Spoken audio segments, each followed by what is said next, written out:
नमस्कार।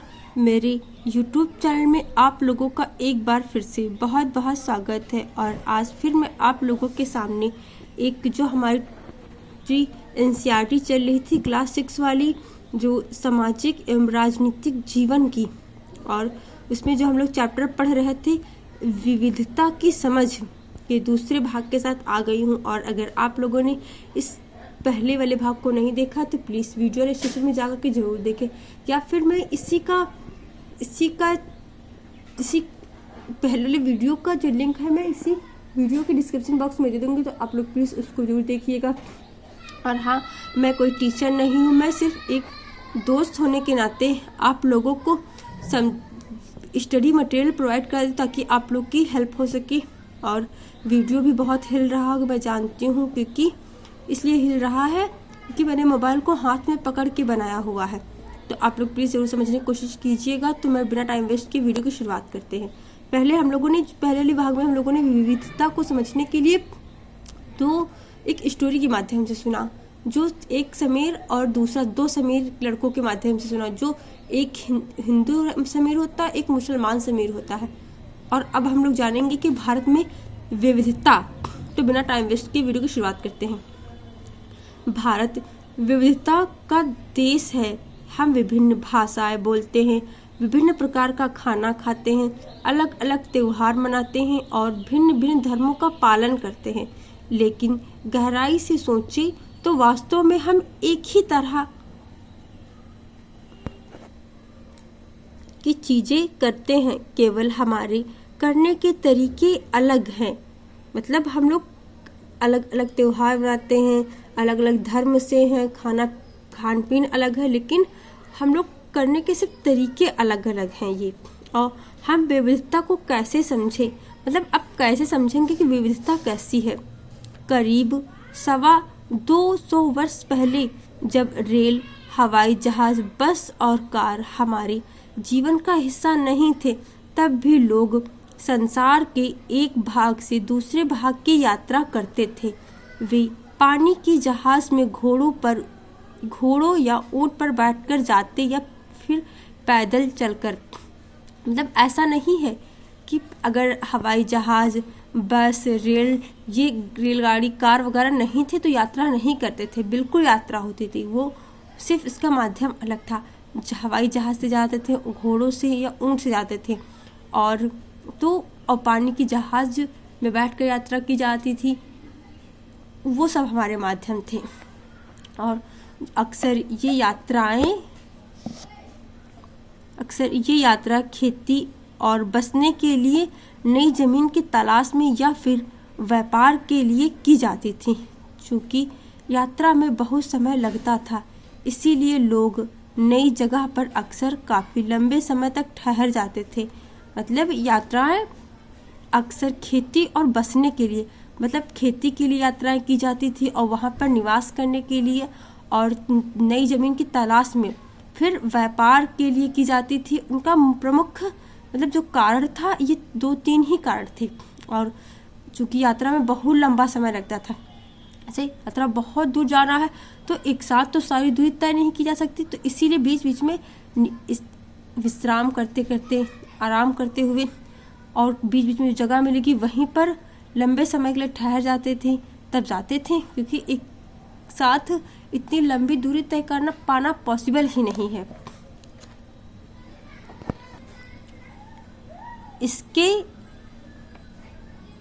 इसके अलावा सूखे और अकाल के कारण भी कई बार लोग अपना घर बार छोड़ देते थे।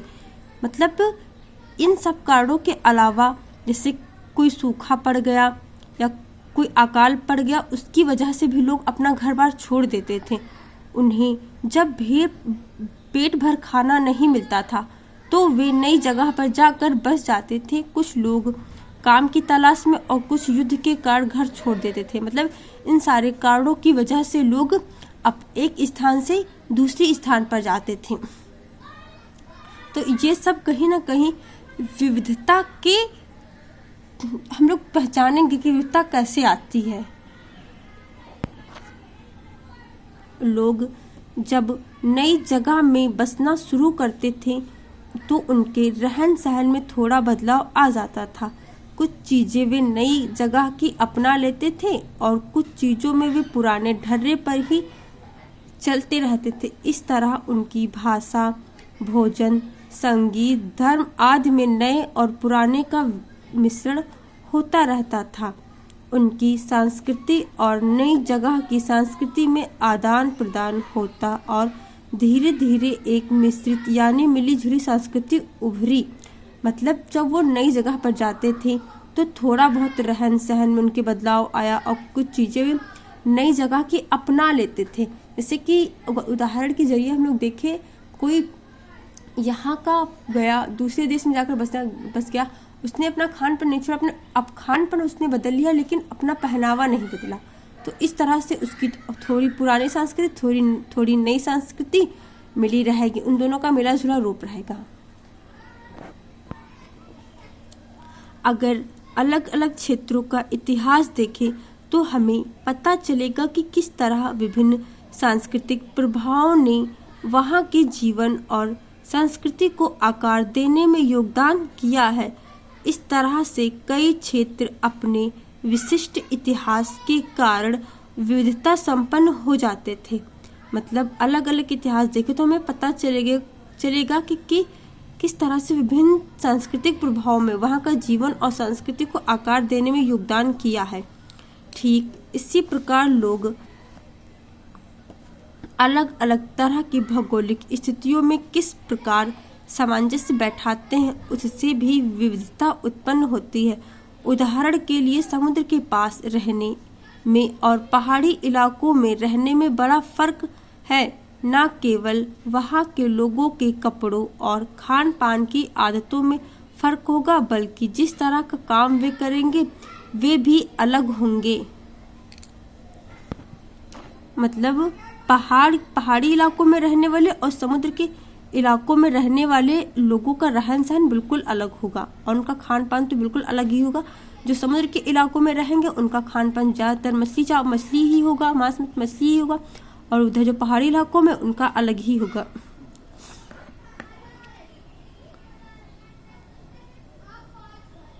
शहरों में अक्सर लोग यह भूल जाते हैं कि उनका जीवन उनके भौतिक वातावरण से किस तरह गहराई से जुड़ा हुआ है। ऐसा इसीलिए कि शहरों में लोग विरले ही अपनी सब्जी या अनाज उगाते हैं। वे इन चीज़ों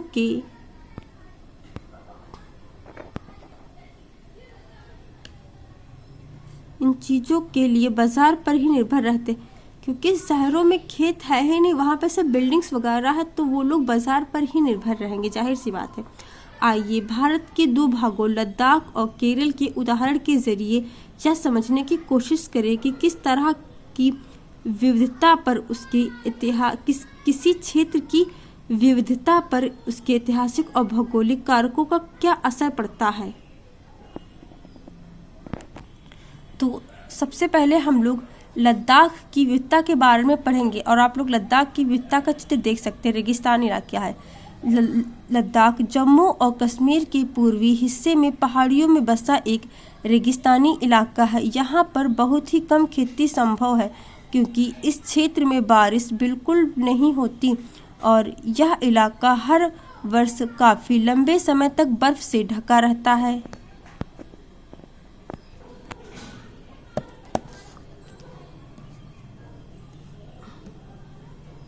इस क्षेत्र में बहुत ही कम पेड़ उग पाते हैं। पीने के पानी के लिए लोग गर्मी के महीनों में पिघलने वाली बर्फ पर निर्भर रहते हैं। मतलब सोचिए, पीने के पानी के लिए लोग बर्फ का पानी पीते हैं पिघला हुआ, क्या ही हालत होगी। यहाँ के लोग एक खास किस्म की बकरी पालते हैं जिससे पश्मीना ऊन मिलता है। यह ऊन कीमती है, इसीलिए पश्मीना शॉल बड़ी महंगी होती है। लद्दाख के लोग बड़ी सावधानी से इस ऊन को इकट्ठा करके कश्मीर के व्यापारियों को बेच देते हैं। मुख्यतः कश्मीर में ही पश्मीना शालें बुनी जाती। वहाँ पर एक जो बकरी है, पश्मीना बकरी, उस बकरी के बालों से ये शॉल बनाई जाती है। और यहाँ के लोग दूध से बने पदार्थ जैसे मक्खन, चीज, खास तरह का छेना या मांस खाते हैं। हर एक परिवार के पास कुछ गाय, बकरी और याक होती है। रेगिस्तान होने का यह मतलब नहीं कि व्यापारी यहाँ आने के लिए आकर्षित नहीं हुए। इस चित्र में देख सकते हैं कि एक महिला कैसे पश्मीना शॉल बुन रही है। ये शॉल उसी पश्मीना बकरी के बालों से बन रही है। और अब हम लोग केरल की विविधता के बारे में पढ़ेंगे। और ये केरल में जो मछली पकड़ने का चीनी जाल लगा हुआ, आप लोग इसको भी देख सकते हैं। केरल भारत के दक्षिण पश्चिम कोने में बसा हुआ राज्य है। यह अगर मैप में आप लोग देखेंगे तो सबसे निचले भाग में है और उसका शेप बिल्कुल करेले की तरह है और उसकी राजधानी तिरुवनंतपुरम है। बसा हुआ राज्य, यह एक तरफ समुद्र से घिरा हुआ, दूसरी तरफ पहाड़ियों से घिरा हुआ। इन पहाड़ियों पर विविध प्रकार की मसाले जैसे काली मिर्च, लौंग, इलायची आदि उगाए जाते हैं। इन मसालों के कारण यह क्षेत्र व्यापारियों के लिए बहुत ही आकर्षक बना। मतलब यहाँ पर जो मसाले वगैरह उगते हैं उन्हीं के लिए व्यापार, क्योंकि ये सब बाजार में बहुत महंगी कीमत पे जाते हैं और इनकी बहुत ही विदेशों में बिकते हैं महंगे महंगे दामों पर। तभी लोग बिजनेस के लिए इसके आते हैं, व्यापार के लिए। सबसे पहले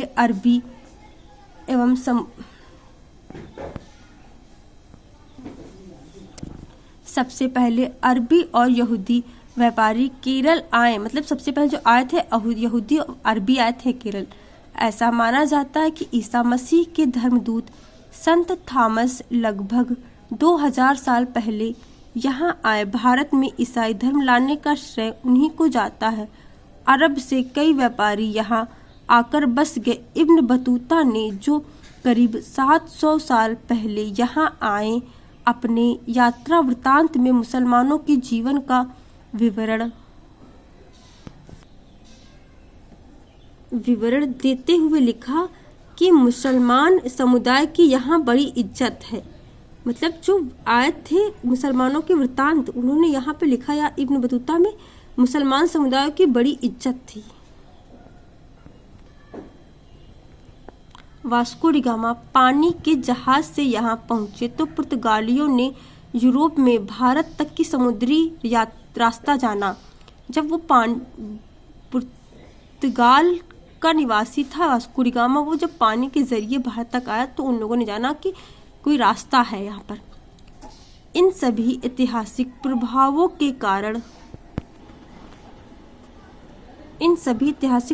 के कारण केरल के लोग विभिन्न धर्मों का पालन करते हैं, जिनमें यहूदी, इस्लाम, ईसाई, और बौद्ध धर्म शामिल हैं। चीन के व्यापारी भी केरल आए। यहाँ पर मछली पकड़ने के लिए जो जाल इस्तेमाल किए जाते हैं वे चीनी जालों से हूबहू मिलते हैं और उन्हें चीना वला कहते हैं।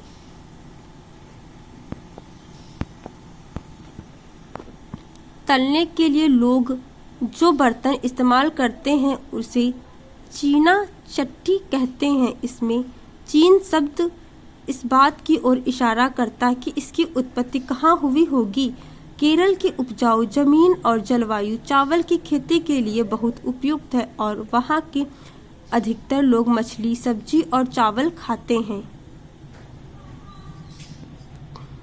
और इस तरह से हम लोगों ने लद्दाख और चीन के जरिए जाना कि किस तरह की विविधता है। और अब हम लोग इसके डिस्क्रिप्शन को देखते हैं। जहाँ केरल और लद्दाख की भौगोलिक स्थितियाँ एक दूसरे से बिल्कुल अलग है, वहीं हम यह भी देखते हैं कि दोनों क्षेत्रों के इतिहास में एक ही प्रकार के सांस्कृतिक प्रभाव हैं। दोनों ही क्षेत्रों को चीन और अरब से आने वाले व्यापारियों ने प्रभावित किया। जहाँ केरल की भौगोलिक स्थिति ने मसालों की खेती संभवतः बनाई, वहीं लद्दाख की विशेष भौगोलिक स्थिति और ऊन ने व्यापारियों को अपनी ओर खींचा। इस तरह पता चलता है कि किसी भी क्षेत्र के सांस्कृतिक जीवन का उनके इतिहास और भूगोल से प्रायः गहरा रिश्ता होता है। विविध संस्कृतियों का प्रभाव केवल बीते हुए कल की बात नहीं, हमारे वर्तमान जीवन का आधार ही काम के लिए एक तरह से दूसरी एक जगह से दूसरी जगह जाना है। हर एक कदम के साथ हमारे सांस्कृतिक रीति रिवाज और जीने का तरीका धीरे धीरे उस नए क्षेत्र का हिस्सा बन जाते हैं जहां हम पहुंचते हैं। ठीक इसी तरह अपने पड़ोस में हम अलग अलग समुदाय के लोगों के साथ रहते हैं और अपने रोजमर्रा के जीवन में हम मिलजुल कर काम करते हैं और एक दूसरे के रीति रिवाज और परंपराओं में घुल मिल जाते हैं। तो इस तरह से हम लोगों ने एनसीईआरटी का जो हमारा दूसरा पार्ट चल रहा था विविधता की समझ का, ये दूसरा भाग है और इसका तीसरा भाग भी बहुत जल्द आएगा, तो आप लोग उसको भी देखिएगा और चैनल को सब्सक्राइब कर दीजिएगा, वीडियो को लाइक कर दीजिएगा। हम लोग बहुत जल्द मिलेंगे इसी चैनल पर इसी लेसन के तीसरे पार्ट के साथ। तब तक के लिए बाय बाय, टेक केयर, धन्यवाद, शुक्रिया।